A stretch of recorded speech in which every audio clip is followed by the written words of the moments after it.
गांव के किनारे एक पुराना टूटा फूटा सरकारी टॉयलेट था जिसे सालों से किसी ने इस्तेमाल नहीं किया था।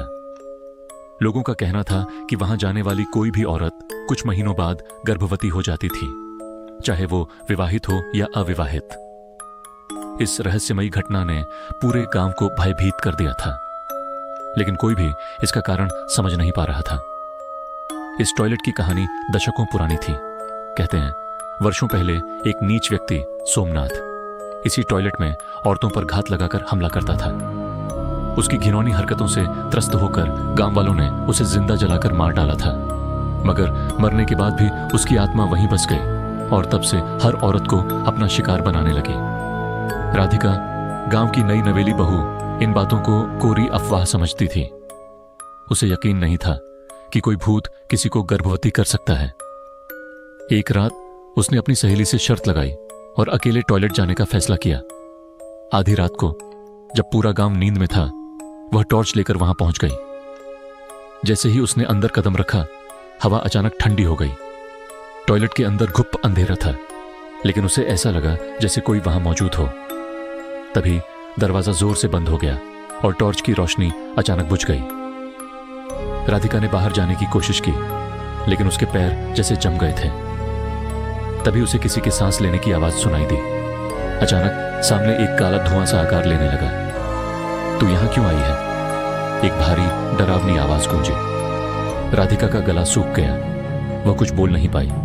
तभी एक ठंडी अदृश्य शक्ति ने उसे अपनी जकड़ में ले लिया।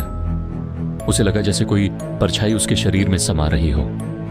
उसका पूरा शरीर सुन्न हो गया और फिर उसे कुछ भी याद नहीं रहा। सुबह गांव वालों ने उसे टॉयलेट के बाहर बेहोश पाया। जब उसने होश में आकर अपनी कहानी सुनाई तो लोग और भी डर गए, लेकिन असली खौफ कुछ महीनों बाद शुरू हुआ। राधिका के शरीर में अजीब बदलाव आने लगे। जब उसने डॉक्टर से जांच कराई तो रिपोर्ट देखकर सबके होश उड़ गए। वह गर्भवती थी, लेकिन यह असंभव था क्योंकि उसकी शादी को केवल कुछ ही दिन हुए थे और उसका पति अभी गांव से बाहर था।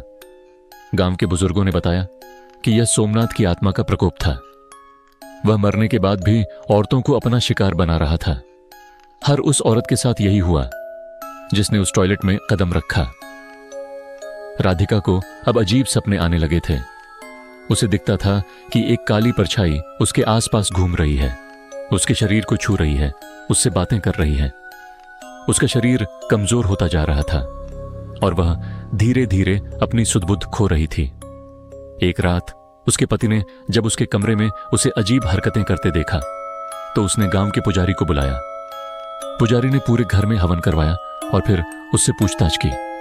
झाड़ फूंक के दौरान राधिका की आंखें लाल हो गईं। उसकी आवाज भारी और डरावनी हो गई।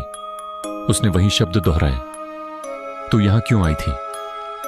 अब सबको यकीन हो गया कि वह आत्मा अब राधिका के शरीर में वास कर चुकी थी। गांव के लोगों ने मिलकर उस पुराने टॉयलेट को पूरी तरह जलाने का फैसला किया। रात भर मंत्रोच्चार के साथ हवन किया गया और टॉयलेट को आग लगा दी गई। जब आग की लपटें उठने लगीं तो लोगों ने देखा कि उसमें से एक काली परछाई चीखते हुए बाहर निकली और धुएं में बदलकर गायब हो गई। उसी पल राधिका जोर से चीखते हुए बेहोश हो गई। अगली सुबह जब वह उठी तो उसे कुछ भी याद नहीं था।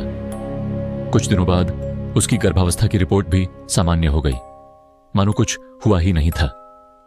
गांव वालों ने राहत की सांस ली, लेकिन यह रहस्य अब भी बरकरार था कि क्या सच में वह आत्मा खत्म हुई थी या फिर किसी और रूप में लौटने का इंतजार कर रही थी।